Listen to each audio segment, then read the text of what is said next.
So, Berto, I thought we would respond to some patron emails and maybe do some follow-ups on previous episodes. What do you say, Berto? Those are always fun times. This is the Psychology in Seattle podcast. I'm your host, Dr. Kirk Honda. I'm a therapist and a professor. My name is Humberto and I am a Facebook privacy lawyer. We also have a special guest with us, Michael Drane from the Unpopular Culture podcast. Howdy, boys. Thanks Hello. for joining us. Michael, Man, it's so Michael good to see Drane, you. would you like to introduce yourself? I think you did a great job, Kirk. Michael Drane from Unpopular Culture. Doctoral candidate at Antioch University, Seattle. Oh, you're going to really sell me, huh? It's so draining to introduce yourself. It is quite draining, isn't it? Mike Drain in the membrane, if you will. You don't have to. So I want to do a follow-up on an episode in which I was by myself and I was talking about pornography. Ooh. And I unintentionally kind of did a mini deep dive on porn addiction in general. Oh. And inevitably there's a discussion of religion and culture. And immediately as it was posted, I got some negative emails. Color me intrigued. Mostly positive, but a couple negative, notable patron emails. But they were able to put down the porn for a second to send the emails. Which is impressive. They were nice about it, which is always great. And one patron, anonymous patron, said that I was Christian bashing. I was bashing Christians, which I listened back to a part of it, and I could see how if you were Christian and of a particular mindset, I could see how it could come across that way, and I deeply apologize for that. It's totally not my intention, because I try to not bash any group at all, particularly groups that I'm not a part of. And honestly, you could even claim I am a part of the Christian culture. I grew up massively Christian. Most of my family is Christian. So, and I still have Christian streaks in me, and I don't have any real personal negative associations with Christianity. Right. So, it'd be a little weird that I would come across that way. You know, I have legitimate groups that I actually have, shall we say, I have to restrain negativity around. Mm-hmm. Like Beardos? Yeah. The Beardo group? But Christians, I don't. And I have talked about this podcast, I believe, in which I will defend Christians against bashing. You know, we can criticize any group for lots of different things. Any particular group can be criticized for things, particularly any established mainstream privileged culture like Christianity. But at the same time, there can be unfair criticism or unfair generalizations. I mean, that's the thing about Christianity is there's so many different types and so many different sorts of people. Yeah, it's a nebulous entity. Right. Yeah. I mean, there are Christian churches in Seattle that are the most pro-LGBTQIA institutions that have ever been known to man,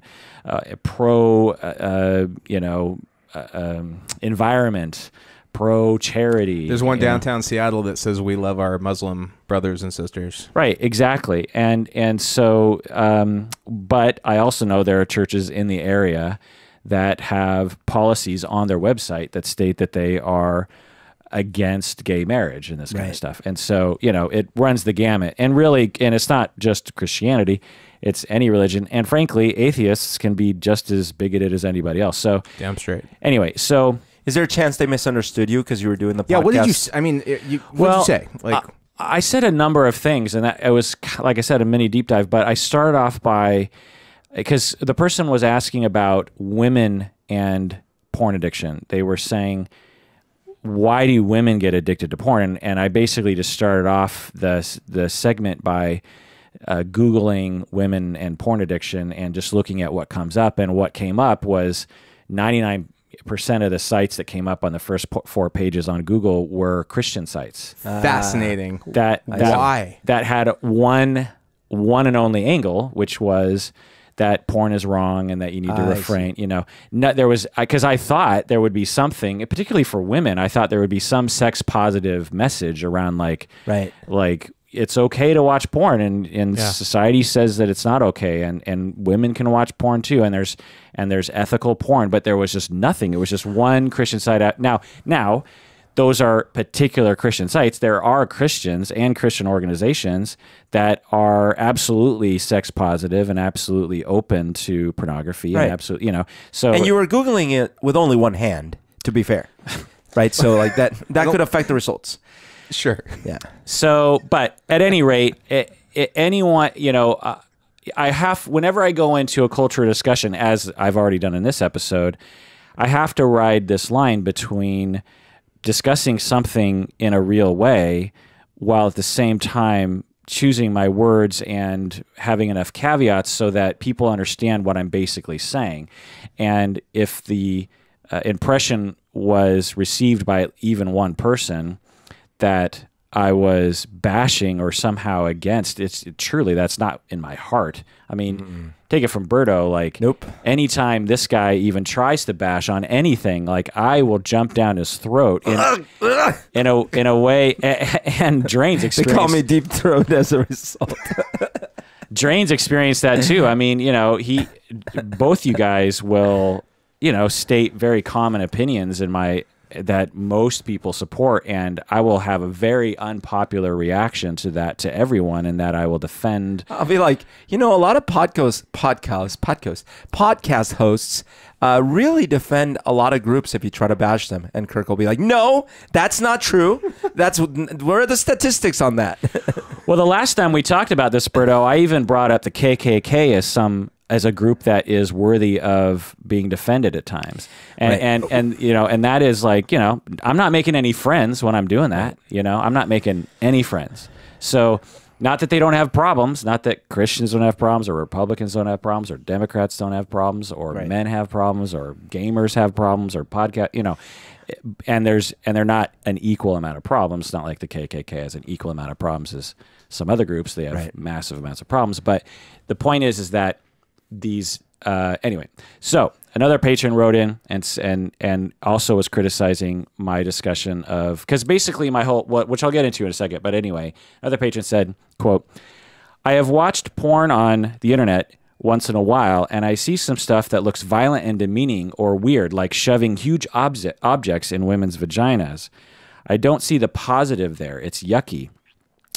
Unquote. And they were also saying that she was also saying that she didn't agree with my take on porn, which I didn't know I was stating a take. How do you express your opinion about something like sexuality, which is sort of to each their own kind of a topic? I mean, that just seems to me like, you know what I mean? Right, that's tricky. Yeah, like your listener. I love your listener. I've never met him, but they write in and say, putting things up girls' vaginas is yucky. But but to other people, that's perfectly fine and normal. Right. But so the overall thesis that I'll say is that there are significant cultural pockets and perhaps echo chambers where there is no data going in. So if you were part of a group of people who either didn't watch porn yourselves or never talked about it, then and never exposed yourself to it, then you basically have attitudes that you inherited from your childhood or from some legacy culture of some kind. You know what I mean? Right. That still exists for sure today, that are really, in my view, uninformed. You just don't. You have a very, like, I remember. This would have been 20 years ago. I was at a party or something, and the subject of porn came up. And these women they were saying something like, "Oh yeah, porn today, it's all these shaved vaginas because men just want to have sex with children." That's one hell of an overgeneralization. Yeah, and I remember, and a bunch of women agree. They're like, "Oh yeah, that thing about the shaved vaginas because men want to have sex, because all the men who look at this want to have sex with children." And I was like, "Whoa!" Like, it wasn't just one person. This was an idea that was rattling around in a group of people. And I was like, "That's an interesting point of view, that I've never heard before. That I don't know if that's true." And so, anyway. So, but to go into this, and I want to. Well, what are your guys' thoughts on that? Well, you kind of expressed sexuality is as subjective as your taste in food or something. You can't. My personal stance is you can't judge somebody for their sexuality, even if you disagree with it. That's like saying you're a bastard, Kirk, because you don't like pizza, or oh my God, you like pepperonis. Only assholes like pepperoni on their pizza. Like that's. Who am I to judge you for the things that you are drawn to? Right. If you're not hurting somebody else, which doesn't sound like that's been brought up at any point, then I don't see the problem. Right. And I can vouch for you that the perils of podcasting is you're talking about this person in their pocket and they have their own little subculture where they believe a certain thing, and that's fine. That's great. They have a right to that. As a podcaster, this episode we're recording right now is going to go out to the whole world. Right. And it'll enter the cultural pockets of all of everybody. Several pairs of pants. So, that's right. So it's impossible to not piss somebody off. And if you don't piss somebody off, you're not being interesting enough. You know what I mean? You're not putting up any kind of to not piss anybody off, you would just be putting out the most neutral opinion possible, the most blanket. I mean, right. What's one topic? What's one politician? What's one movie? What's one anything that doesn't bug somebody? Totally. I think there is an aspect to pornography that is abusive because the way it's not like our society has a system where getting into pornography as a profession is a well supported and out in the open. Yeah, and it's not, and in fact. It's worse than that, right? I think that there's some predatory aspects to it. Yeah, there's sex trafficking and all sex kinds trafficking, all these things. On top of which, there are some types of porn that would break laws, right? Like if you are in fact having porn with minors or with animals or what have you, like there are some things. So there are boundaries, of course. But within those boundaries, there is still infinite variety. Again, the caveat being that if you're not hurting somebody else and having sex with a kid is obviously damaging to that person. Right. So in that sense, I think there are cases where you can say, I object to pornography in our society because in general it objectifies or it does this. I can understand that perspective. That said, if I were given a choice between, hey, we're going to produce some footage with people that are consenting and get paid, and then that footage is going to be used by a pretty large percentage of the population to essentially keep their even keel when it comes to sexuality, or we're going to have a whole bunch of pent-up aggressive people and blah blah. I think it probably does more good than harm. But I don't have the data to back that. Yeah, clearly that last bit is not supported by science. But which last bit? The notion that having porn reduces aggressiveness, but there's individual cases. I meant sexual relief probably reduces aggressiveness. But nature will find a way. A person without porn will figure out some solution to masturbating or having sex. Cause and effect is a but it's an interesting angle that a lot of people take. It's sort of like an economical or crime based justification. But why not just say it's pleasurable? People like to masturbate. People like, or even in couples or groups, they like to watch porn and whatever. And so for many people, it's a very secret pleasure that people don't often talk about. I think, but there are a lot of pleasures that we feel the need to regulate. Like, it might be pleasurable to inject yourself with any number of substances, but then we end up having to have some regulation around it, at least in more progressive countries, at least medical controls and facilities where you can do it. Because the idea is that it causes harm, right? Well, and it could be that porn also causes harm. But there's no demonstrable. There's no demonstrable harm, though. Well, that was my point, though. Because there's no demonstrable harm, it seems to cause more good than harm. Right. But I see what you're saying. Yeah. You can make the arguments that sex trafficking and the seedier part of porn, sex with minors, that sort of thing, absolutely damaging. But consenting adults that are, you also have the other side where people feel liberated by participating in porn, and who's to say that that's bad? Right. So let me just go through my notes here, because you guys have hit on a lot of points already, because you guys are so smart. But genius, if you will. Because we watch a lot of porn. Yeah, we do. But just getting to what the patron saw, where there was shoving huge objects into a woman's vagina, and that being off-putting to you, just to drill down on that specifically, certainly that watching that video, you could be watching a video that is quote unquote unethical in my book. It could be someone who's actually being abused, either they're a sex slave, they're caught up in sex trafficking, or they're being abused to do it, or they're in a country that doesn't have a lot of options for women, and so they have to turn to that, and so that pornography practice to those human beings that are being harmed is morally wrong, and or you watching the video is morally wrong because it encourages other people to engage, or at least rewards that particular engagement by there's some kind of monetary, either with ads or you're paying for it or something, Sure. Or on the other hand, it could be completely ethical in that it's a kink that everyone is participating in consensually, and not only which would be the baseline, but you could even have the actress. They actually love to do this. Yeah, they feel empowered. They want to. They enjoy it. And they do it at home by themselves, and so they might as well.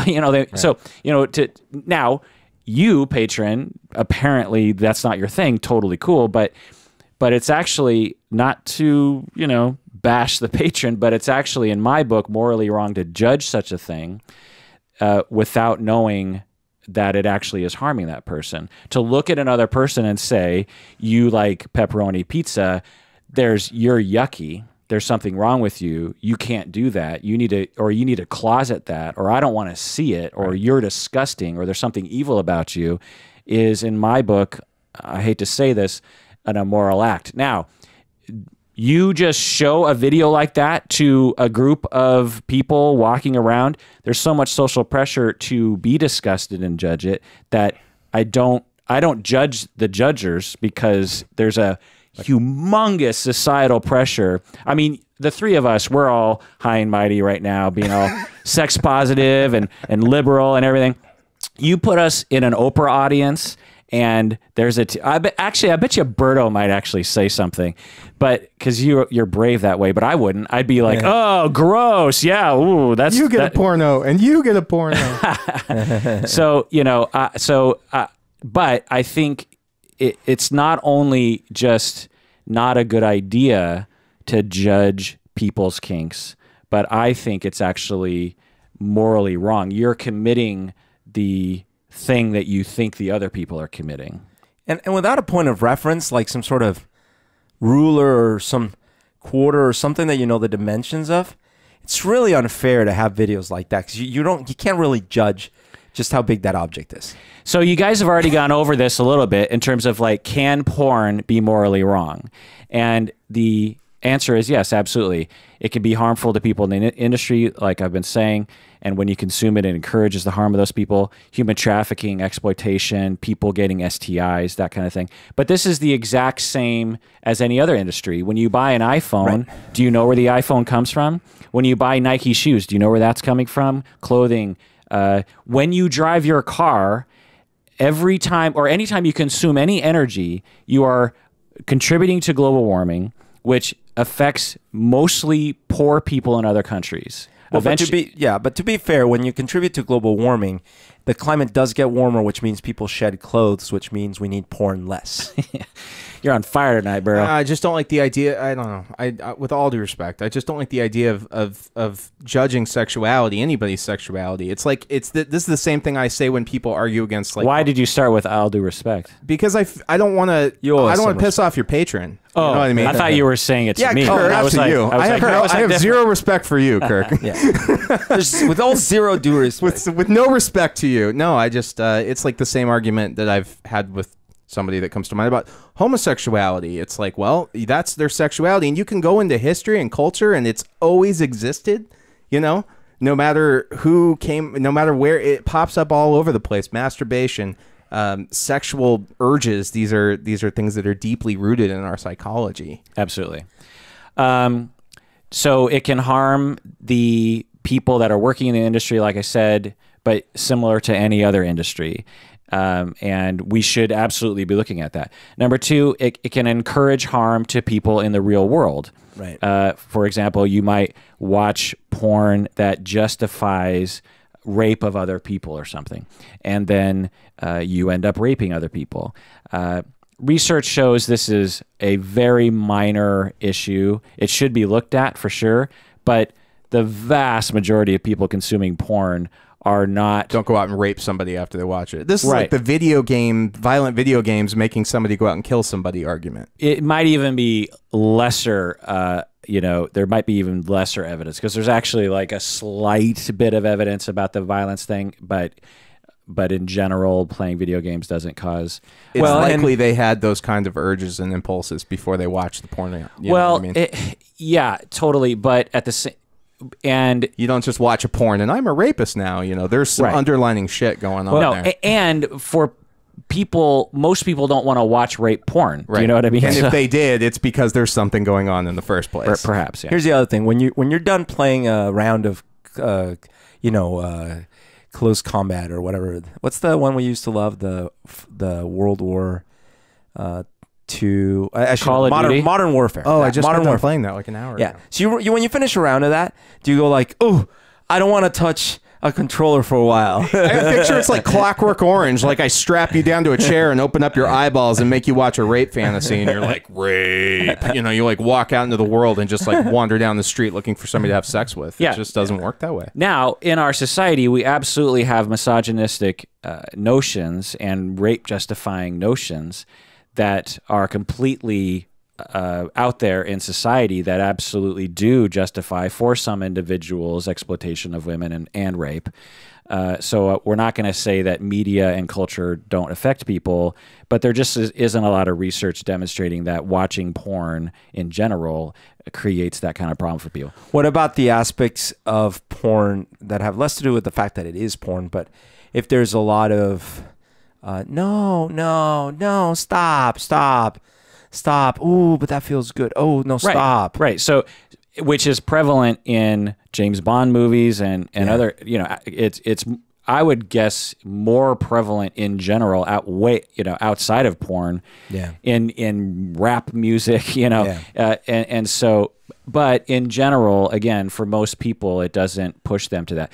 Does it create a general culture that probably pushes the needle a little bit? That is a better argument. I think James Bond is a great example. That early misogynistic kind of like, if you just force yourself on the girl enough, she'll submit and be like, oh, okay, and it's all good again. Yeah, now that is a thing. Right. I talked recently about watching Goldfinger again for the first time since I've become an enlightened male. And my God, as a kid, when I watched it at 15, it never crossed my mind. I was like, ooh, James Bond, he's cool. Watching it now, it's one of the most cringeworthy. There are some awful literal rape scenes in which James Bond rapes women. Holy shit. It is it's not like questionable rape. It is like or sexual assault. It is actual sexual assault. Maybe even for standards back then. I don't know. So again, the harm, you can harm that people can be harmed in the industry. 2, it can encourage people to harm others in the real world. And 3, it can harm the viewer, is what people will say. For example, watching porn makes you depressed or demented, or or gives you a very bad idea about what sexuality is. And certainly there are examples like that, and we need to look at that. But again, we can criticize lots of different things for that we don't react to the way that some people react to porn. And it should be mentioned that American mainstream culture has a very strong foundation in puritanical notions. Many people fled Europe, but specifically to practice an extremely fundamentalist sect of Christianity, and had very particular views about sexuality, the Scarlet Letter, burning witches at the stake and all that kind of stuff. And every culture, and whenever I hear about this kind of stuff, I'm like, well, that early culture, it's so diluted. I mean, your ancestors came over after that. Half of my family actually comes from all that, but Berto, your family came after that. And so it's like, we're all just a big mix, but it's like every culture that comes has to assimilate to the foundational structure of a culture. Yep. And so even though other cultures might be coming from completely other points of view, they have to adapt to the puritanical notions in this country. The melting pot streak that runs throughout the country, which means the individual sexuality gets repressed. Absolutely. And every culture we could criticize in this way, but ours is, particular to ours. And certainly there are more puritanical societies than ours, but we certainly do have it. Anyway, so the question is, how can people be ethical porn consumers? This is off the top of my head, for men, they can look at themselves and look into feminism and actually try to become more aware of feminist ideals.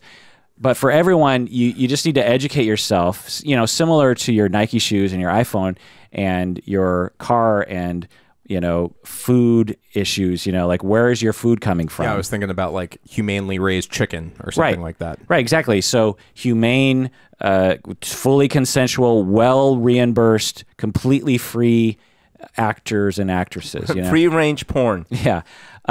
Pay attention to the laws in your area and advocate for workers' rights. Pay attention to your own behavior in real life. Like, is it affecting the way you treat other people? Is it affecting your mood? That kind of thing. And I think, if you spend time doing that, and I did a quick Google search for some of these issues, and there with the amount of porn and the amount of money that is in porn and the amount of porn that's being consumed on the internet, there are a lot of resources on the internet about ethical porn, feminist porn, porn law, unions. There's a lot of stuff that's out there. And if you educate yourself and seek out porn that is decidedly ethical and decidedly, has a practice that actually is visible and ethical, you can, there's a lot out there. Right. They could make some kind of branding standard, like a seal of approval. This porn is consensual with all parties involved, or Yeah, something. I was actually thinking how we don't have rating systems for adult things. Like, we reach adulthood and it's like, all right, everything goes.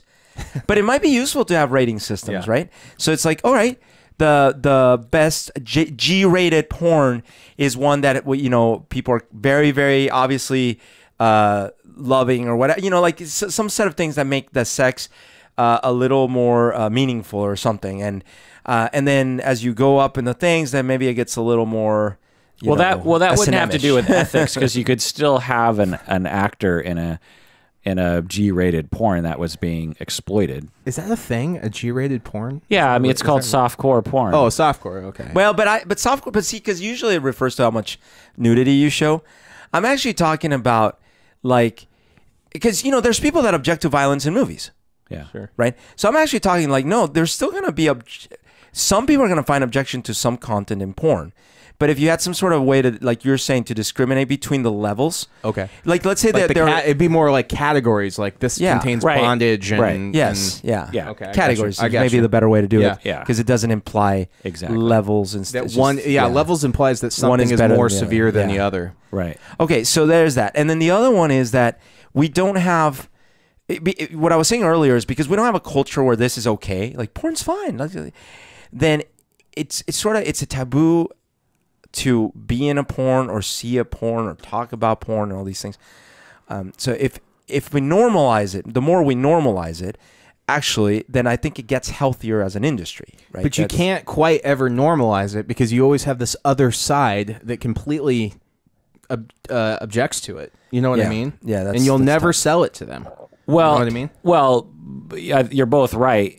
And over time, with movement and education and efforts, we can absolutely change society. Yeah. It'll take a long, long time. Hey, but we've changed society in a lot of ways already. Sure. And so it's just a matter of effort. But it would, it'd be hard for sure.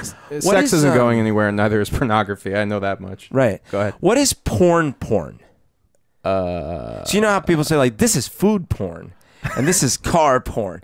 Like, what is porn? I guess it would be like the making of videos. Or is it? Yeah, is it like? That's oh my actually gosh, a category. Here's making of a porn video. No, that's Yeah. a real. Or is it that's a people category watching in porn. porn? It's called behind the scenes porn. Yeah, the scenes porn. What about people watching porn? Voyeuristic porn. But I'm that's watching. watching two I'm people have watching sex. people watching porn. Okay, so you're That's- watching somebody that's watch called- porn on the couch. That's called porn inception. Yeah, pornception. Well, that would have. We got to go deeper. So inception. It slows down every level I get deeper into it. So in conclusion, if you don't like porn, patron, it's totally fine. You don't like porn. Everyone doesn't like things. You know, I don't like things. You know, I don't know. I don't like watching soccer or something. Or no, better yet, patron, you called it yucky. When you see that porn, I don't know how in the world, because the patron, you said you go on, you actually said a specific site, which I won't mention, but you go on a specific site and you mentioned that you saw something very large going into a woman's vagina. Right. And I just have to say, to me, that sounds anomalous. Do you know what I mean? That because porn in general is pretty vanilla. Yeah. You know what I mean? No, but a lot of those sites have those little stupid ads, and the ads are like all over the place. You're you know? right. And the ads are always more extreme Yeah, than the video yeah. itself. Yeah. okay. That's true. Yeah. What I would recommend is nice videos of basketballs. Yeah. Basketballs are a good size. You know, Right. it's not too big, it's not too small. Also, old porn. You could get some porn from the 1920s. I bet that shit's pretty innocuous. So, patron, you said you thought it was yucky. When I watch cartoons and movies and TV shows that involve vomiting, I don't like watching Right. even a funny show. You know, like It's Always Sunny in Philadelphia or something. Like I will look away, Right. because and it seems to be happening more and more. And I'm just like, I don't want to see, even though I know it's fake, it's just like, I don't want to see someone throwing up.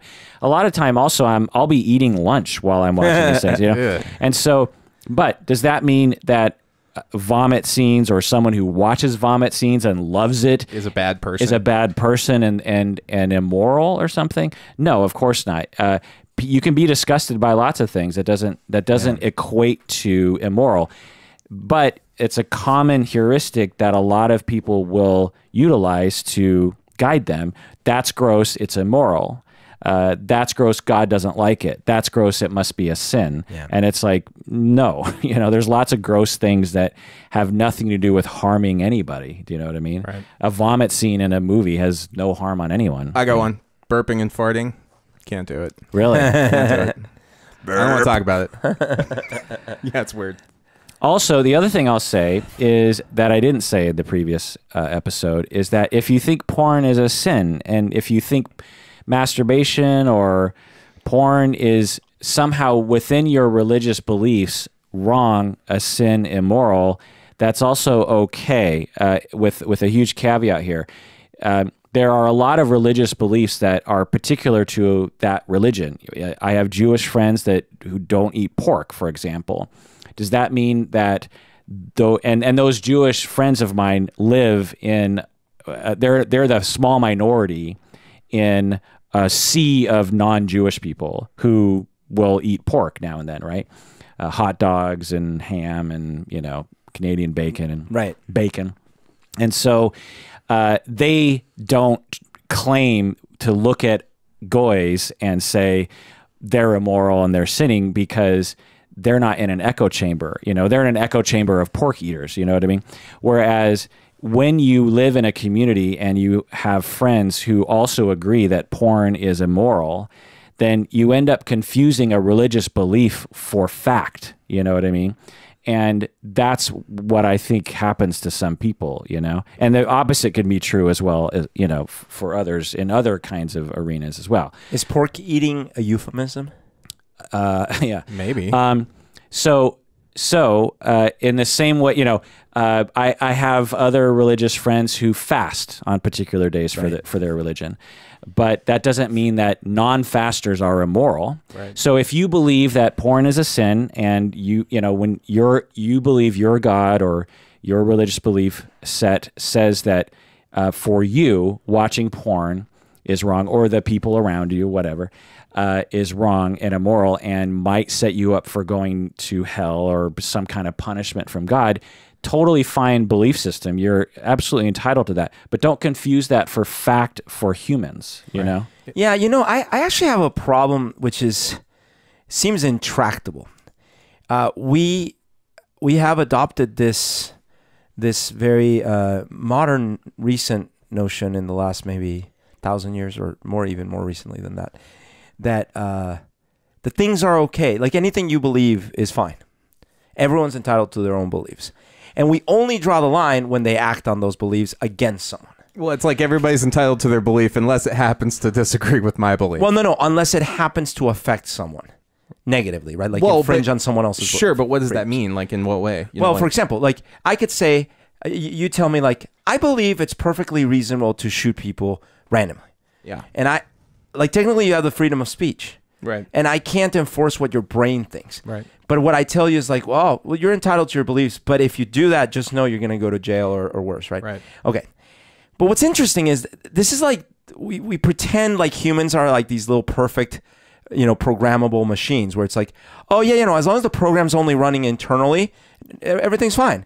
Just don't run the program externally. So do you propose we look at Jewish people who refrain from eating pork and tell them that they're wrong and they can't believe that? What I propose is that my probably impossible utopian dream is that we would start actually educating children on like scientific method, logical rationality. It is but what even that is controversial. But that is what you're saying. You are saying that you wish that people didn't have particular beliefs. Well, that they would reach the conclusions themselves, so I wouldn't have to enforce it on them. That you've reached. No. That logic reaches, right? That your logic reaches. Well, but he's right. You take the scientific method, you're going to find a group of people that deny it.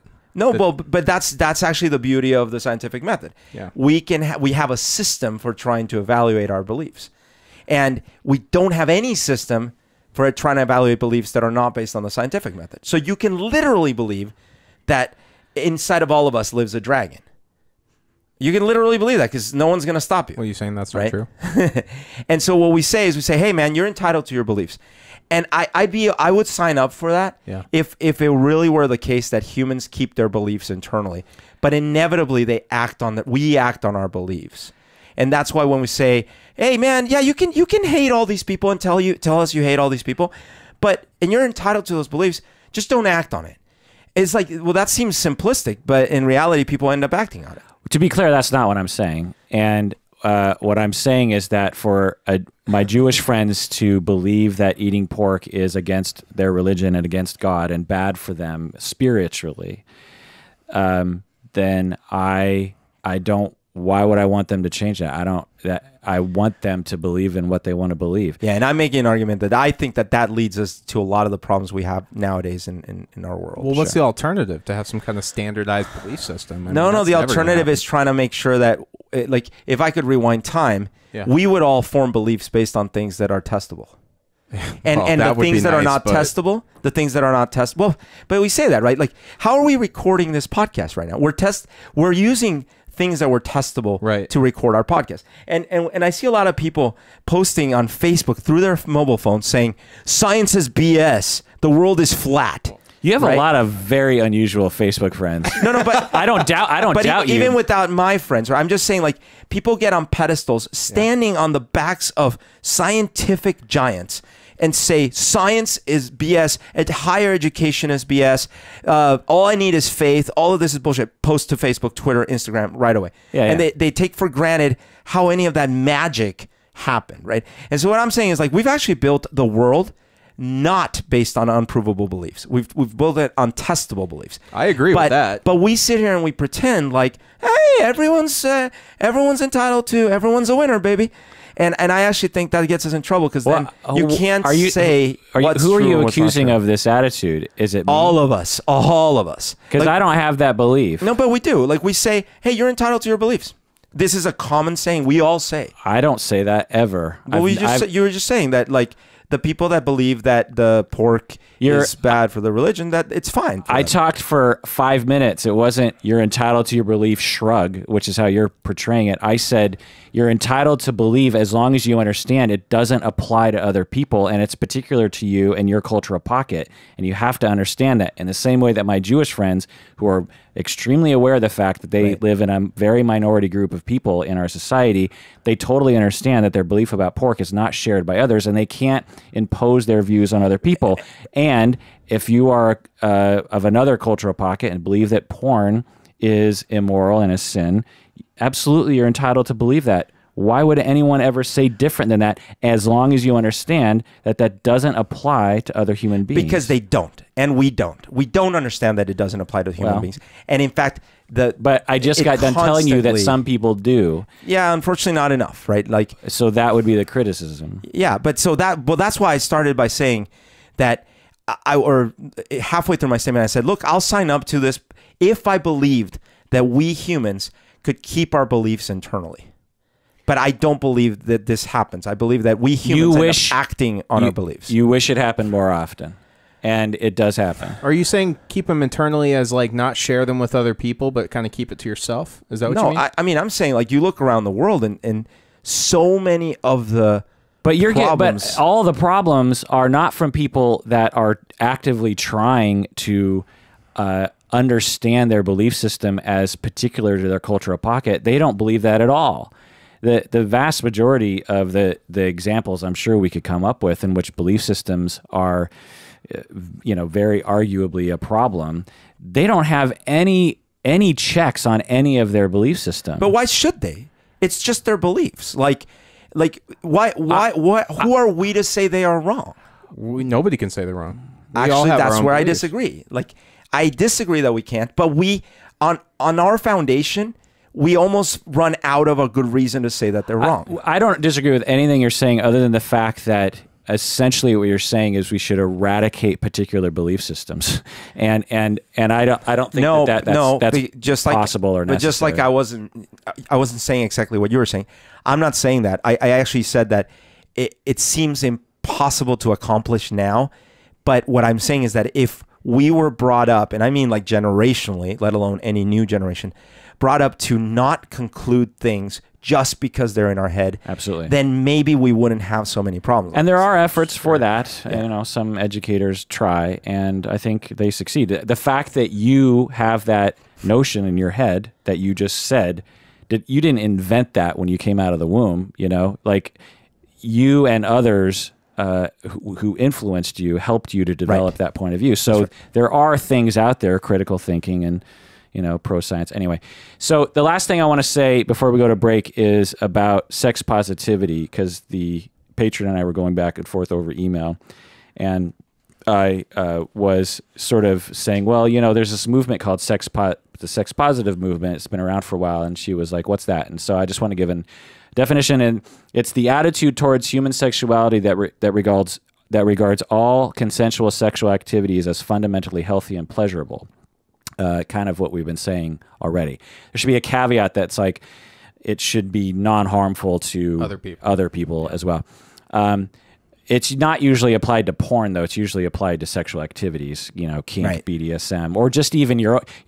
In my experience, most people are sex negative about everything, even the most vanilla, missionary sex between a man and a woman when they're married, 10 years into their marriage. White. That's hot. White people, that is... In their 20s. Yeah. in their 40s, in their 50s. No. In their 90s. No. That's disgusting. Bad. That's disgusting. That's gross. We're talking about model level quality of visuals. We're talking about the most generic in their porn. 20s, both white. No, I'm not talking about porn. I'm talking about in real life. Sex. Like people are sex negative in general about having sex in the most vanilla way possible. Yeah. And by vanilla, I mean the most the least bothersome to society. So we're totally sex negative, but there's a sex positive movement that is afoot, and Seattle is actually one of the centers for the world.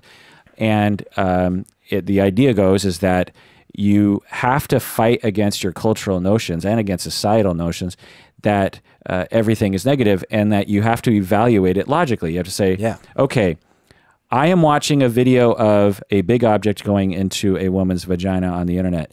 That's yucky to me. I don't like it. It feels sinful. I've heard other people say that's sinful. Porn is sinful. But let me think about this. Is anyone being harmed? Do I know enough to even evaluate that question? Right. If I don't have a good notion that someone's being harmed in this process, the viewer, the actors, blah blah blah, then why am I judging it? It's just, unless I can find out otherwise, it looks consensual. It's fine, But I think if you are religious, though, you have a real reason to judge it. Well, you believe you do. Particular groups of religions. Yeah, sorry. Say. If you're certain groups, you have a real reason to judge it. Right, because adultery and all that kind of stuff. Absolutely. Those people don't look married. It's it's a top 10 commandment. Right. And well, as it's interpreted by particular people, And Christian lust Bible, is I blah think. blah blah, and all these, like, absolutely. Yeah. And thou shalt not speed your seed, spill your seed, and all these things. Yeah. And so, unfortunately, our appeal would fall on certain deaf ears when it comes to that. Right. So just to get specific on generalizable, now, there are beliefs that, so I predict that someone's going to be like, well, but there are some beliefs that are good. And I will say, yes, murder is bad. That there's nothing, most people believe that. And I think most people would also conclude upon investigating it and looking over the philosophy that we can all agree that murder is wrong, and we don't need necessarily science to prove it. Theft is wrong, harming others is wrong, charity is good, helping others is good, pro-social things are good, antisocial things are bad. But there's lots of other kinds of beliefs that we all just have to understand are not necessarily generalizable to everyone else, including porn is bad. Off the top of my head, Tom Petty, the song Free Fallin', that some people think that's good. Some people think that's one of the shittiest songs that's ever been. Some of us think it's one of the legendary songs of all time. I'm judging you so hard right now. I Kirk take Honda. it that there's a backstory. Yeah, we frequently debate Tom Petty. It's I see. okay. No, Seems like a petty argument. I love Tom Petty. I know. It's that song, man. Yeah. I grew up at a MTV age when that was played every hour on the hour, and the first 150,000 times I saw the video, Right, yeah. I thought it was okay. Yeah, radio killed it. And well, not only radio, Karaoke bars killed it. karaoke bars and open mics. So right after guilty that, of that. I was in my early 20s, and we would go to open mics at the Last Exit on Brooklyn in Seattle, and I'm an ex-jock, and so I would always feel like akin to the other ex-jocks I would see singing songs on stage. And inevitably, they would always sing "Free Fallin'" by Tom Petty. Right. And I just felt like their goofiness and cheesiness was sort of rubbing off on me. Yeah. And I'm just like, I'd see some kind of dude bro go up there, and I'd be like, please don't sing "Free Fallin'." And there they go, and like I could just see everyone's eyes rolling, and I'm just like, Yeah. just stop it, sing it to yourself, listen to you in your car, but don't subject all Keep these your like. beliefs At least put the John to Mayer yourself. version on or something. Damn. But Seattle has always been so counterculture, and once anything gets a little effed out, like it becomes instantly hated. And so, anyway. Home of Nirvana. So, that's a generalizable belief that's a shitty song. And anyway, let's take a break.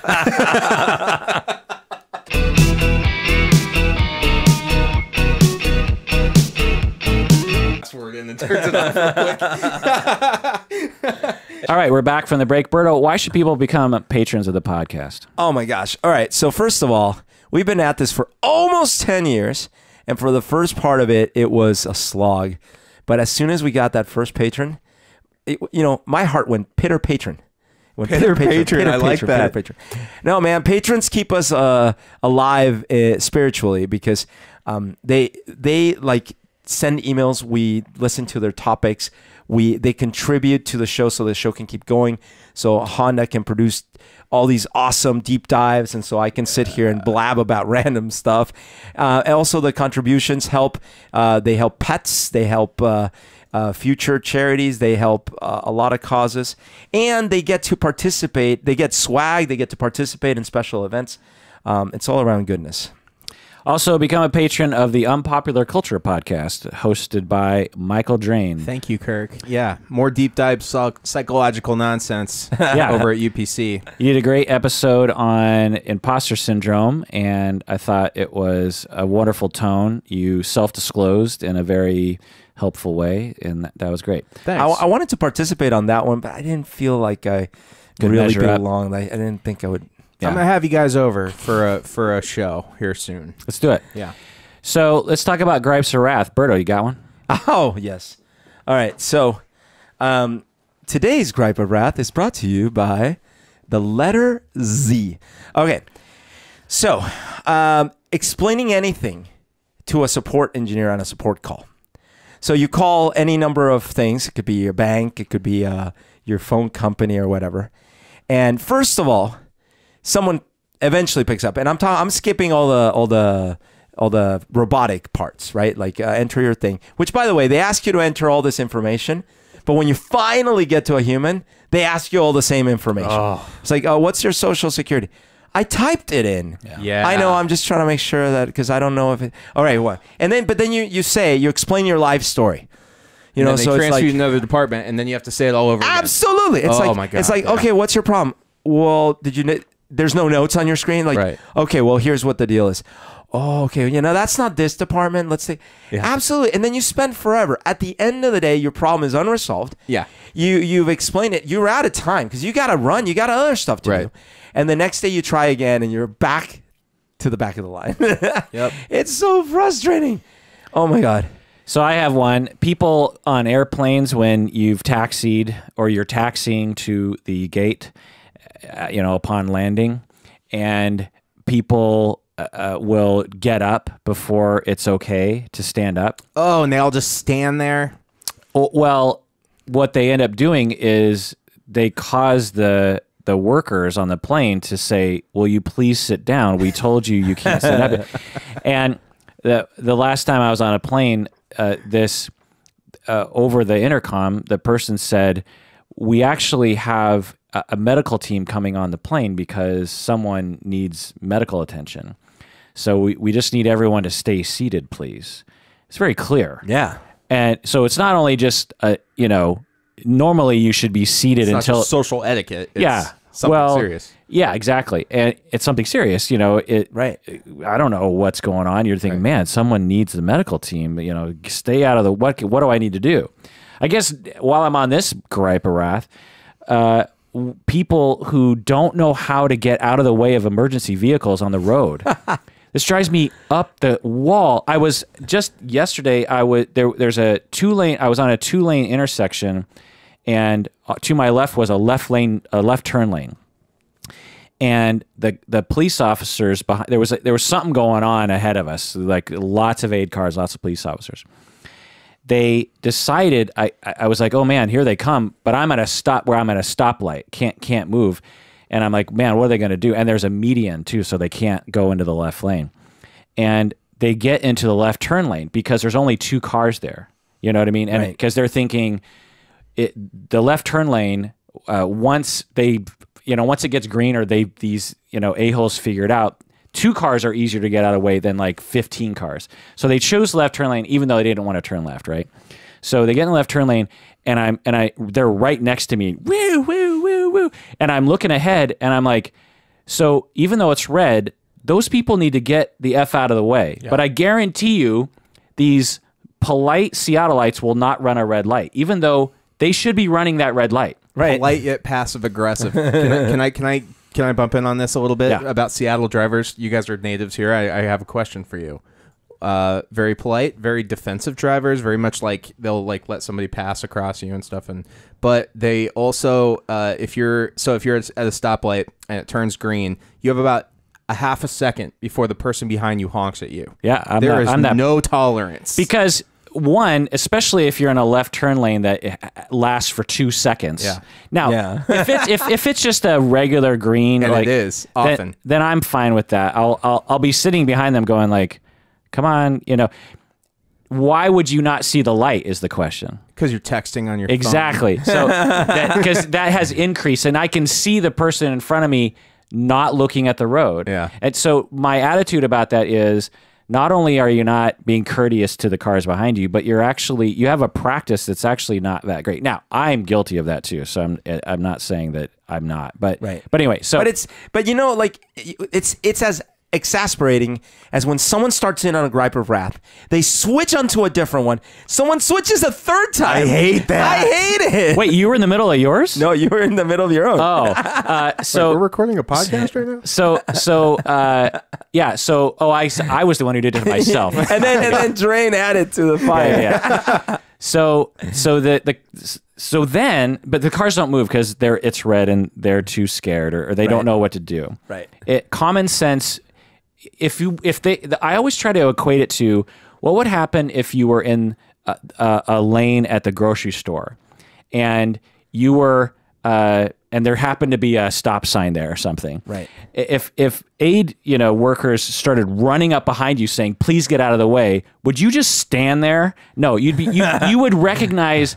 You can break this rule. I'm in line. I don't know, guys. Come on, man. Have you ever seen a bunch of people try to exit out of a building quickly or something like that? There's some trade-off in the human experience that's like common sense versus social etiquette versus herd mentality. Well, under stress, people freak out. But I find that when people are in cars, they just have a hard time logicking their way through, and they follow these very simple rules, you know what I mean? Yeah. That don't necessarily apply to the situation. But anyway, it turned green. So I was like, well, thank God. All of our lights have turned green, including the green arrow turning left. So these two cars now have total right. They should be like, boom, speed out of the way. Guess what happened? What happened? They didn't move. They didn't move. No way. Because they were freaking out that there were aid cars behind them. They did not move because they were following a simple rule, which was aid car stop. Yeah. But like that's not the full rule. Or panic, freeze the response. full rule is let them through. the full rule is get the hell out of the way. Get within reason of safety to self and others. Get out of the way. Right. Yeah. Don't stop. It's not stopping so everyone stops. It's so that they could go through. Right. So, and I'm watching this and I'm like, oh my God, someone could be dying. There could be a shootout. I don't know what's happening. And you're that dumb. And so, by the way, my lane, they're not moving either because they shouldn't. They shouldn't. They shouldn't be moving. Right. But the two idiots in the green, they're just like, oh my gosh, with the 8 cars behind them. Yeah. Like, oh my God. Okay, that's terrible. So what happened on your airplane though?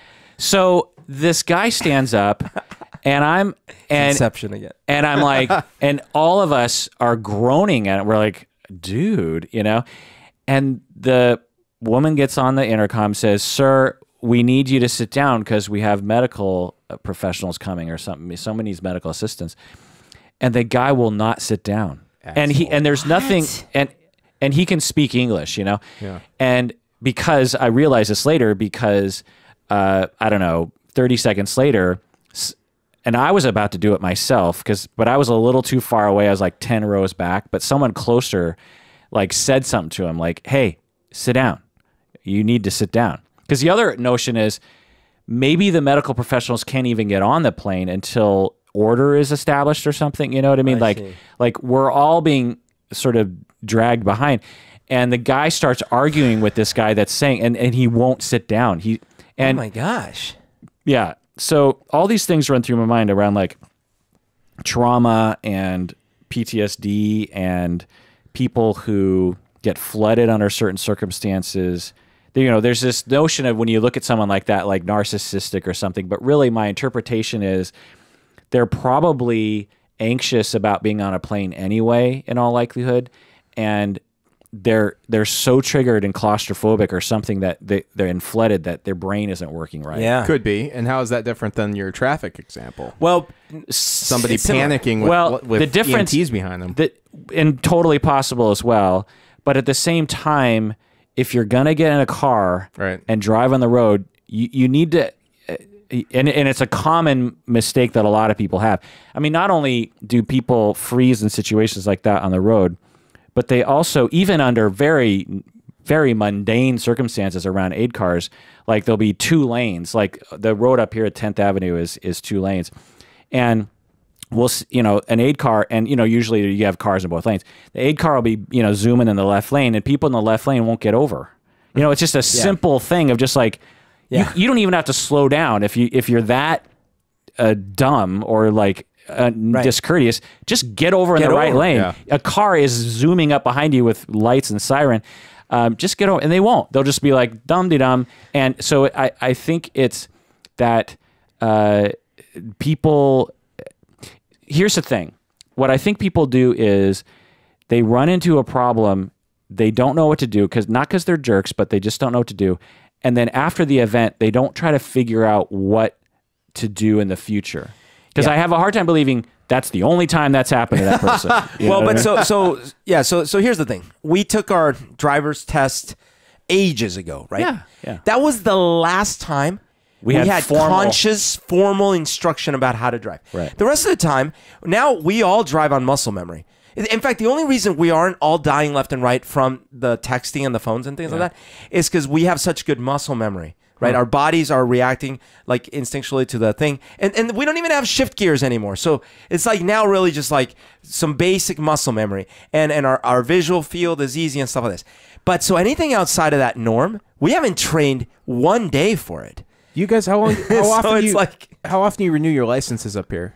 4 years? But you don't have to take a test though. Okay, that's what I'm getting at. So you take the test once when you're like 16 and that's it. Is it different in Arizona? Arizona, their licenses don't expire. Mine doesn't expire till 2048. Oh my God. Yeah. So and then you have to take it. They don't expire for like 50 years. And then you have to take a test again? No, you just don't. Oh. You just never worry about it. When I'm 80, I have to go back. And, right. No, so that's the thing. Because think of any other thing, like a video game, right? Like Man, your picture would be so out of date. Exactly. Well, mine wouldn't be, but So think about how when you're playing a video game and you've not encountered a certain kind of boss before, the first time you run into it, you usually die. Because you're like, I don't know how to beat that. Right. And then it even feels sort of impossible. But then you try it again, then you learn the thing. And then eventually you get good at it. Well, in driving, on an average day, the same stuff happens that every other average day. That's why when there's an emergency, people crash. People don't know what to do because they never train for any of this stuff. So I'm not surprised so many people freeze because it's just like, well, I didn't know what to do. Yeah. But a simple Google search when you get home will answer your questions. Sure. So I just find that it's frustrating that people don't, because most of my knowledge of aid cars happened post training of formal training. I remember the basics from when I took driver's ed in high school, but they never said run a red arrow, right? But that's logically what you should be doing. You know what I mean? I got it. So you're saying that you learned most of your stuff just by social norms, right? And by I've never seen a social norm around running a red arrow. But I know because I've paid attention. Because you've seen other people do it. No, that particular one actually, I know police officers and aid car people, and I guess I pay attention to what they say. And what I learned a long time ago was, please get the F out of the way. We don't care how you do it. Get out of the way. But Honda, to your point, like let's say they didn't run the red light, but they still didn't move when it turned green. Yeah. All right, we got another anonymous patron email about unrequited love. Anonymous patron writes, please, please, please do an episode on unrequited love. It's the story of my life. Guys, what do you think? The girl with the red curly hair. Do you remember Peanuts back in the day? Yeah. Charlie Brown was in love with this little girl with the red curly hair. What was he in love with that girl a long time ago, or only in that recent movie? Because that was the plot of the I've not seen any movies, but that's the plot of the recent Peanuts movie. I haven't followed Peanuts since I was a kid, but as a kid I had all these little Peanuts books. Yeah. And in one of them, one of the sub threads was that he was always pining for this girl with the red curly hair. Did you have the old Peanuts books that were so old that everyone looked different?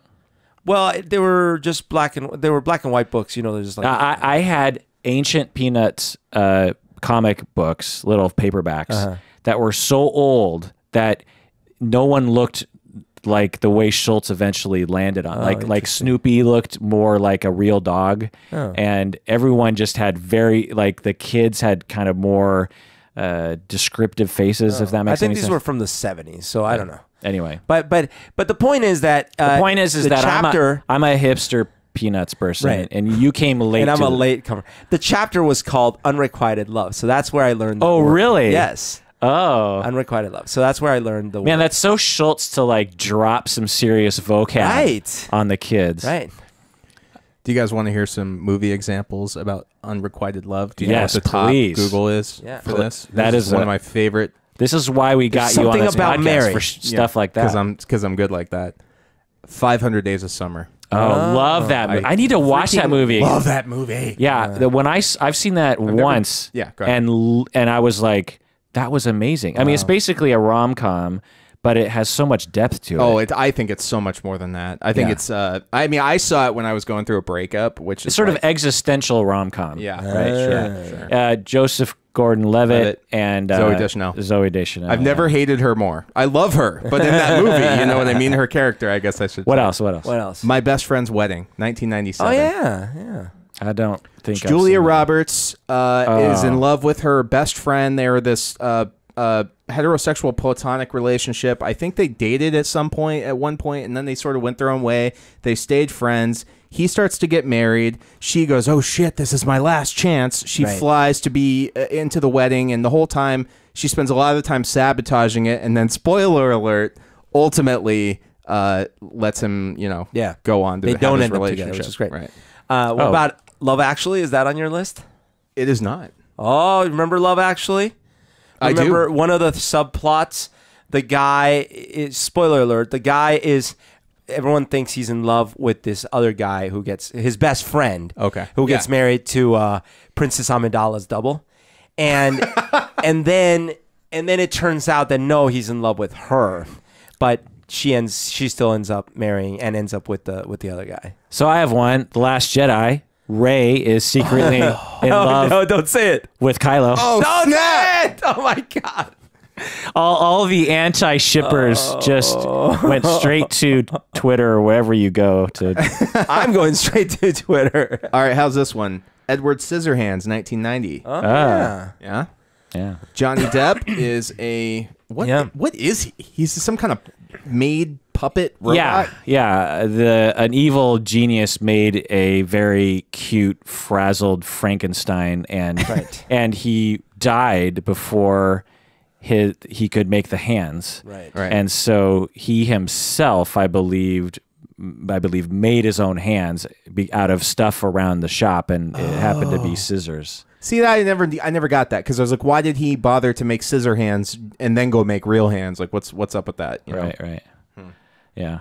Pretty in Pink, Yo, Ducky. Ducky, right? Totally. Poor Ducky. That's the best one you've said so Yeah. far, because that is like the definition of unrequited love, where you have a best friend who is There's a whole trope in the 80s of movies where the best friend is kind of longing for the girl, right? John Hughes, like John Hughes stuff, right? some kind of wonderful Ducky. the drummer Mary Stuart Masterson is in love with her friend, played by what's his face, and he falls in love with what's her face. Anyway, Sean Cryer. no, That's Ducky. some right? kind of wonderful. Oh, okay, sorry. Anyway, Berto, anything about unrequited love? Anything else? Yeah, well, so what's interesting about it is in the age of Me Too, it's an interesting compounding effect, right? Because you have a whole, I don't know if it's generation or a whole like humanity that grew up on the idea that a guy will long after a girl, and then he's got to move heaven and earth to win her over, and he's got to do crazy things like hold up boom boxes loudly, bothering all the neighbors and That's stuff. another like that. good one. But then this concept of stalkers Right. entered the picture. Right. And so then at what point does a unrequited love dreamer become a stalker? Is John Cusack, in fact, a stalker? Is it only a stalker if the other person continues to say no? Like, Probably. That might actually be the red line. Yeah. Well, yeah. So just to answer that question, it is a common refrain by the MGTOW people, right? It's like, hey, you know, like you just get it, you know, you do what you're supposed to do, which is to chase the girl, and then you get accused of stalking. You know, it's bullshit. And it's like, no, the answer to it is responding with empathy to the other human being like a human being is supposed to do. So when you get any kind of pushback, like, please stop, you stop. Or you get a vibe from the other person like, I'm not digging this, or they don't give you any positive feedback, then you back off. Yeah, but that's my point, though, is that all the movies we grew up on, Oh, they're just playing hard to get. all of them. Yeah, you're right. It's like, I Absolutely. want nothing to do with you. I will never end up with you. End of the movie. It's like James Bond. If I just push hard enough, I'll get her to love me. Yes. Wonderful. Very nice, very nice. I thought Sean Connery was like sitting right there. Yeah, he was. He's right here. Well, and even- yeah, absolutely. and- like in the John Hughes movies, Right. 16 Candles, like Revenge of the Nerds, like Well- it is rife with that kind of stuff. Absolutely. And so even ones where I wouldn't say that there's any forceful pushing, although I can't quite remember. Like take Indiana Jones and the Temple of Doom, right? Like they hate each other. They can't stand each other. But it's okay. If they're in close quarters for long enough, they end up together. And what about in The Last Crusade, that scene where they're in the hotel and he's like, get off of me. I don't like fast women. And then they start making out again and she pushes away. I hate you. And they start doing it again. Yeah. This sort of mixed message. Right. Like, what the hell's going on? Yeah. So that's what, anyway. So my point about unrequited love is that it is a very romantic notion. Right. In fact, so much of, actually, Pride and Prejudice. Like that whole novel is about unrequited love. Oh, that's right? a good one, yeah. And then what's the lesson? What's the takeaway? What's the don't mess with Maui when he's in Pride and Prejudice, because like we have a situation where Mr. Darcy is trying to win the affections of this gal who hates his guts, hates him based on some misunderstandings. Still hates him, but he tries, and he finally wins in the end. It's there, and so unrequited love is a universal theme. Unrequited love, you could say, is deeply part of the Bible as well. Like there's there's all these themes in there about the whole God-human thing is unrequited love, right? Like he loves us unconditionally, just wants us to love him, but we won't because we rebel. Right? It's like it's all unrequited love. Good point. That's fascinating. But he's going to keep trying. And we're going to set a little, like we're going to go to the judge, get a court order. No, he's going to keep trying. Yeah. So God has a big boombox in the sky. Yes, big boombox. So, anonymous patron, I don't know what to say about you. You say it's a story of your life, unrequited love. I don't know what to say. Yeah, it sucks. I suspect that in the end of your movie story, you're not necessarily having these things get reciprocated. So that hurts. It hurts to be rejected. It hurts to put energy into something that is ultimately painful. It happens to all of us.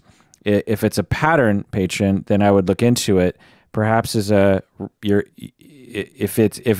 saying it's a story of your life, then I would look into possibly you are reenacting a rejection dynamic that you experienced when you were young, and that if you heal from that, or at least get some awareness around it, you won't recreate it or be attracted to people that are guaranteed to reject you or socialize others actually to reject you.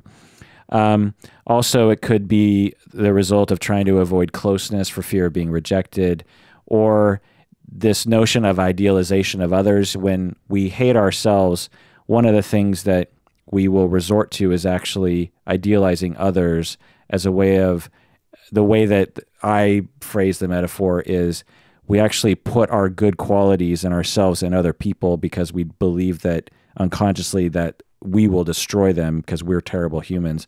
And so we will idealize other people, or at the very least, we're trying to absorb an idealized notion of another person to make us good.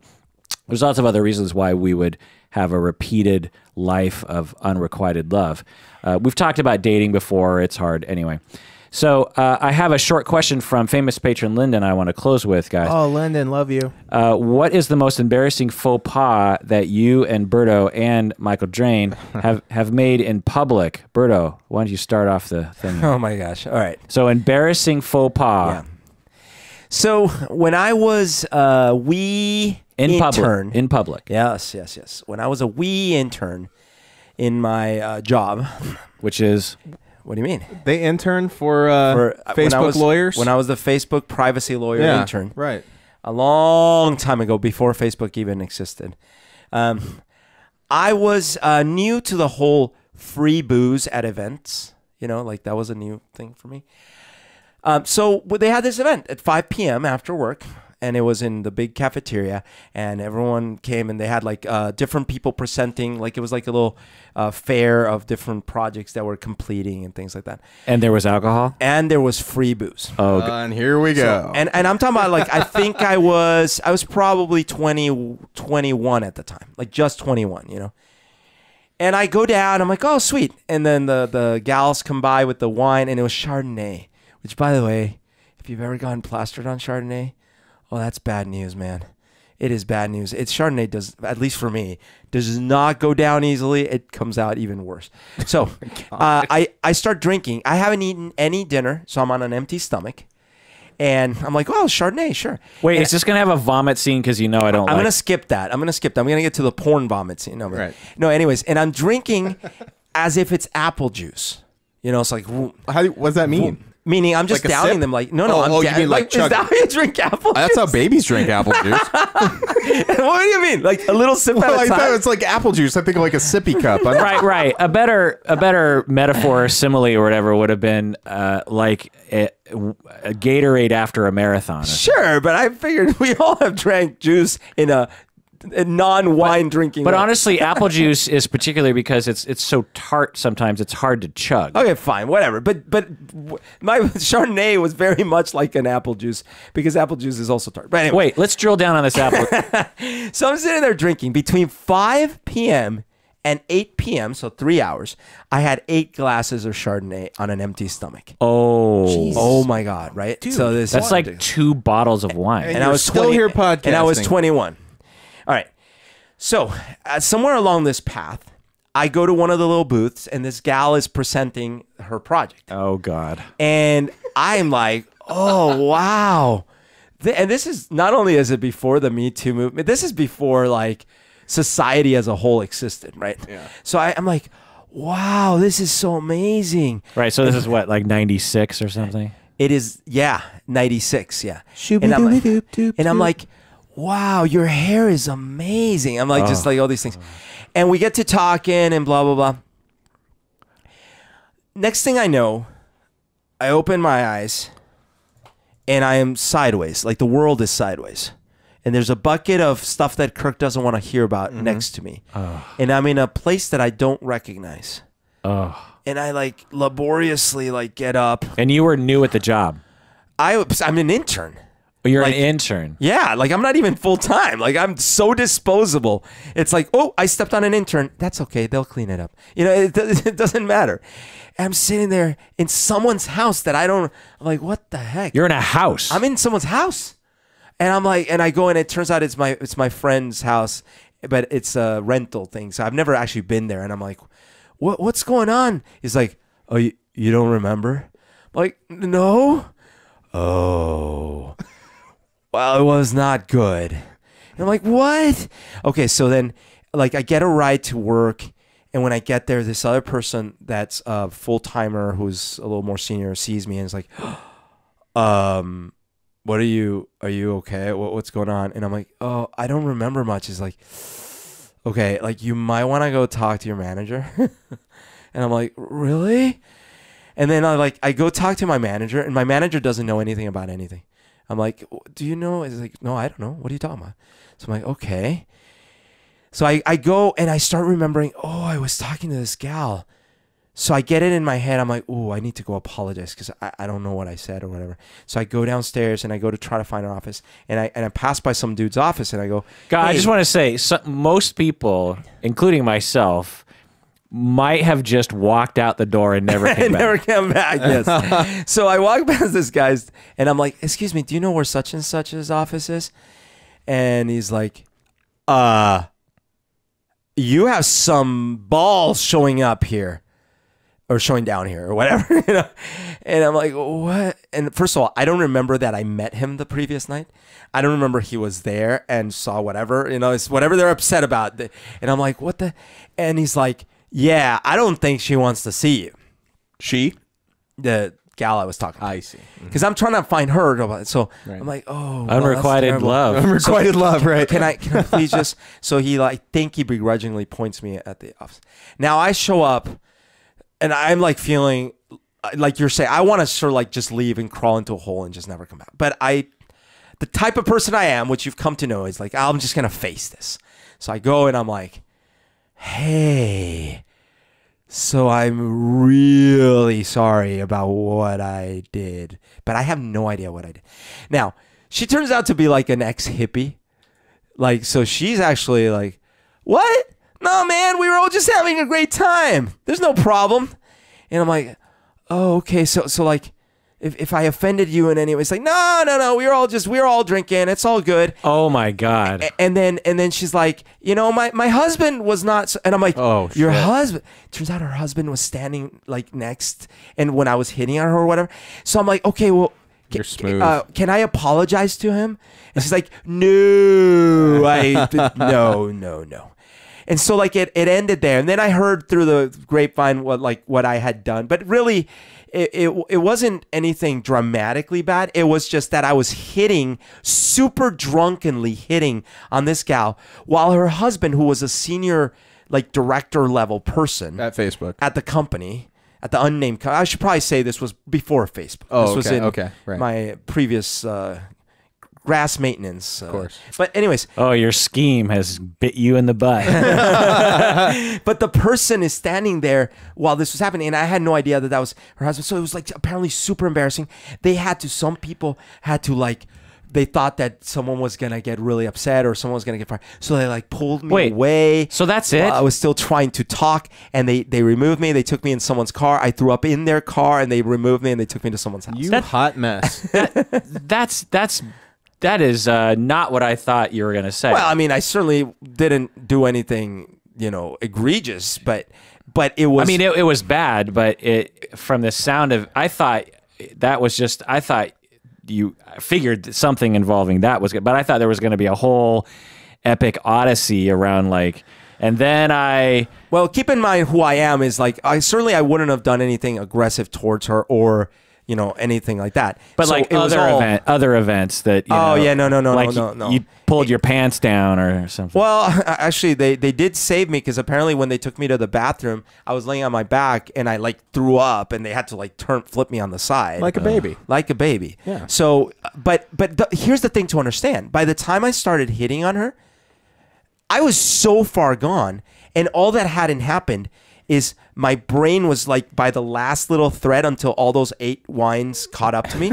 And then the rest of that like half hour was a complete blur.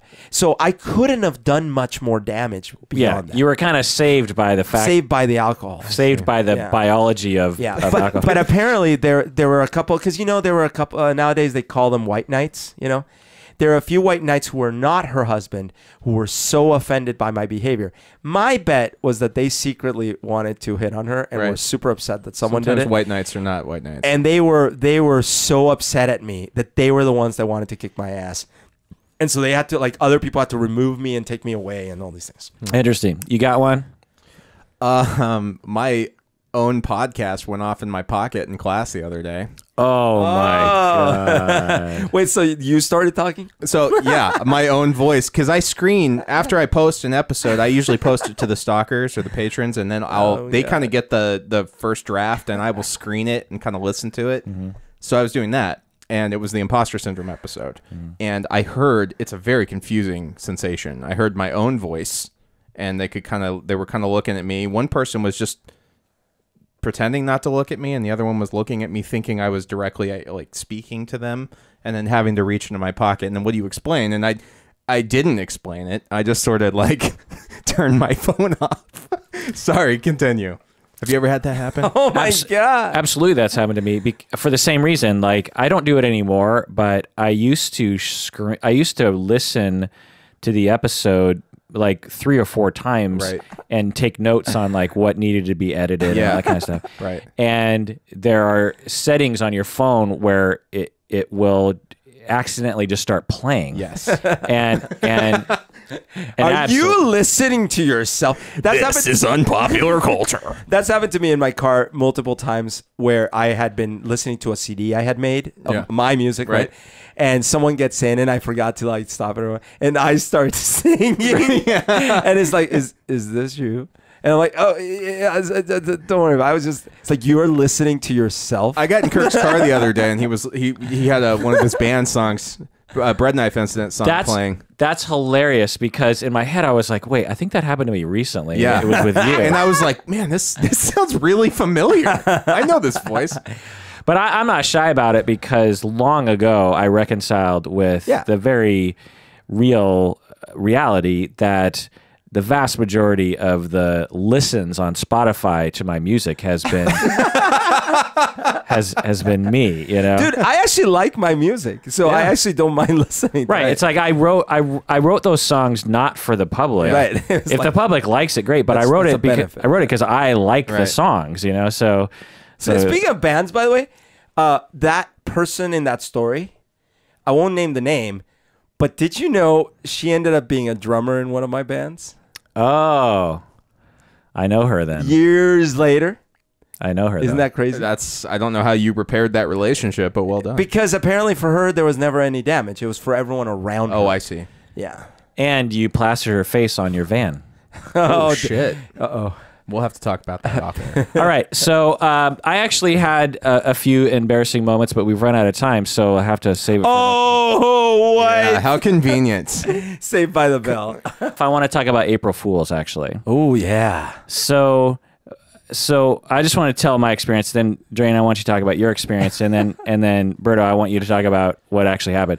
So April Fools, I wake up and I go on the internet and I see some April Fool's stuff on Reddit or something, and I'm like, oh yeah, that's right, it's April Fool's and it's Easter. It's like, it's interesting, and so I just take note of that, and then I get this notification that there's this post that's been made by the Psychology in Seattle page on Facebook. So we have a fan page and we have our page. So the our page is mainly my page, and Berto is an admin too, but then the fan page is for the fans, right? And so I see that our page has posted to the fan page, and it says that we are canceling the podcast, that all good things, ... we're sorry, but we have to inform you that it is with a heavy heart, I believe. Heavy heart. Started. Yeah. Yeah. And there are a few other details, but honestly, I only got past the first sentence, and I had a very, I had racing thoughts right there, mixed reaction. I immediately thought someone had hacked our Facebook account, which, thinking about it, it's like, well, why would they do that if they hacked it? Because they would have to hack one of our full accounts. Right. You know what I mean? Anyway, and so I thought someone hacked, and then I thought, well, wait a second. And then I saw at the bottom, because I see that it was posted by Humberto, because we're admins, it actually shows that to me. And I was like, did Humberto... is he writing a joke? Because you have some extremely convoluted jokes, even not on April Fool's Day. And so I immediately texted you and I said, "Did you just post a joke to Facebook?" and then I'm kind of freaking out because I'm like, "Did someone hack it? What do I need to do?" And then people are already reacting because people are like. Because I could have immediately, as an admin, I could have deleted it right away. Yeah, right. But I wanted to make sure, like, is this some sort of weird scheme that Berto's up to? Because I just didn't know what to do. Then I start seeing different comments, and people are sad and da-da-da. And then one person, I think it was Lyndon, actually commented, "Ha ha ha, April Fools," or something like that. And I was like, oh, I get it. And then I read it more closely, and I was like, oh, Berto's doing April Fools, and then I immediately texted you and said, "Oh, I get it." I think there was maybe like a 30-second gap there, and I then I thought, well, and then I looked at some more of the comments, and some people were saying they were crying. Yeah, it was really strong reaction. Yeah. And then I thought, we should probably like nip this in the bud, Yeah. And then I was like, well, I don't know. It is April Fool's, and this is Berto, and it's on the fan page, which I vowed to not get involved in. The only reason why I knew about it was because it was posted. Because I posted as the psychologist. As the page. I wouldn't have seen it otherwise. The thing is, I knew if I posted as myself, it would get almost zero believability. I think people know you, man. Right. Well, I don't know, man. I don't know if that's true, though, because it was written so dryly. But anyway, Right, What yeah. was your experience? Well, okay, so it was written dry. It was almost written like you wrote it. It was more professional and like Except with straight. the glaring obvious giveaways. So that I actually, There was no giveaway. dude, I thought when I wrote it, I thought, well, this is gonna be so dumb. No one will believe it for a second because of the 3 giveaways. Which were what? 'Cause Number I missed one, them. our final episode will be about evolutionary psychology in education. How's that a giveaway? Because Honda would never end Of course the he podcast would. with He would totally do a deep evolutionary dive on psychology. something like that. No. And number 2, I said, Berto's going to reveal his real job. It's like, come on! No, see again, that would make sense. If No. you guys were doing your last podcast ever. I would never. Berto, me and him and everyone else did not get it as a joke, so therefore Well, the last one, though. it was in your head. Well, no, because These are not giveaways, buddy. Everyone knows that I love you- you, A, but a giveaway would be like April Fools, or yeah, right. Or, not really, just kidding. or like we will be our last episode will be on April 1 or something Well, like that. what's would your, be a giveaway. What's your third But giveaway? how in I their quote? closed it. Like, everyone knows our catchphrase. I don't. What? How do we end every podcast? Oh yeah, like Take care of yeah, yeah. yourself Okay. because you deserve it. And instead I said is like, hey, let's all take it easy because we're pretty good, or some weird random, Oh, totally man. not the right That is not. catchphrase. That's yeah. You guys okay? But what was That's I not- supposed? come on. That's not a giveaway. No, but wait a minute. According to you, what I should have done if I wanted to be concerned that I might have given a giveaway, say April Fools, the following is an April Fool's joke, this is the April Fool's joke. No, and I might call that the other extreme. I'm not saying that it was a bad April Fool's joke. Oh, it's like, great. Honestly, I and everyone else should have known it was April Fool's. So it was an ethical it was an ethical April. Fair play. There are unfair play. Like there was some news story about someone who his father entered breakfast with the family and said, I got a job in Germany. We're moving to Germany. And he said it so realistically that the wife and kids completely believed. And one of the kids started crying and going, well, great. Now I have to get a whole new group of friends, and like ran out of the room. And the guy kept it up. And the wife was like, okay, well, I guess we can make it. Like everyone had normal, very emotional reactions. And then like a ways later, he's like, April Fool. So that's unethical. What you did, I would contend, should have, especially when you looked at, there was a very early comment that said, oh, I get it, April Fool's. Right. At the very least, you would have been like, oh, this must be an April Fool's. You know? Right. So, but the notion that you have that it was so obvious. Well, someone did comment on the evolutionary psychology. I'm surprised no one said, that's not their catchphrase. Like, that's just weird. And someone said Berto would never reveal his job. Because you don't believe in. What's your thing with evolutionary psychology? You have a thing against no, it, it's right? just- Or am I wrong about that? I have a thing against any scientific endeavor that is based on dogma and not empirical observation. And obviously, Surely not all evolutionary psychology is dogma, though. no, but much of it is. And dogma isn't the right word. The right word is motivated reasoning within research. So there are obviously things that we evolved as a psychology. For example, a sex drive, Sure. a drive for survival, Socialization, all kinds of stuff. a drive for attachment, a drive to eat, a drive to drink water, salt, fats, high caloric things. It's pretty obvious. But the things that are in peer-reviewed journals in evolutionary psychology are ridiculous things. Like we evolved. This is literally a study that's been that way, and these are studies that passed several editors. You know what I mean? Like there were studies that were left out of these journals because really in a lot of these journals only like 1 in 100 articles actually get published. And there was one finding that said that when women hear a ticking clock, they want to have a child sooner. Oh, that's bullshit. I See, mean, that kind of stuff. Well, no it true might- Scotsman would believe that our final episode would be about evolutionary psychology. I don't know. I could completely see Kirk doing a deep dive on that. So what was your reaction when you read it? Okay, so I opened it up, and it's like the first thing I saw, and my heart sank to the floor. I was like, no. I must have felt like a lot of your listeners did. Except I know how to get a hold of you guys. So, but I read the comments, and there was no giveaway, and at least no giveaway that I saw in the post itself. But once I started reading the comments, there were a few people that were like, "Oh, it's an April Fool's joke." I hand my phone. I'm with Corey Stewart. I hand my phone to her. Same thing. She's like, "What?"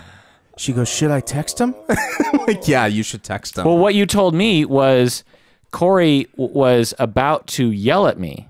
Yes, she was going to call you and bitch you out. And Yeah. walk you off the ledge. Right. I mean, one thing that I will say, And then further down the comment chain, people are crying. Yeah. And there's a lot of people who do not have sensibilities for practical jokes. So one thing I'll say is I'm okay with those because I guess I'm used to it. But so there was one person who's like called me a feckin' idiot. But the ones that were really surprising, and I almost felt bad for doing it, was that there were people seriously taking it to heart. Yeah. So like, no, Yes. and then so I was like, oh, maybe this was too hard. I shared it to UPC's Facebook page, to Unpopular Culture, and then re-traumatized some of your listeners because we got a lot of cross listeners, you know what I mean? And then I realized I had just furthered the damage because now my listeners are like, "What?" If anyone's in the wrong here, it's you. I know. Like, not really though, right? I'm like, no, they're just twisted.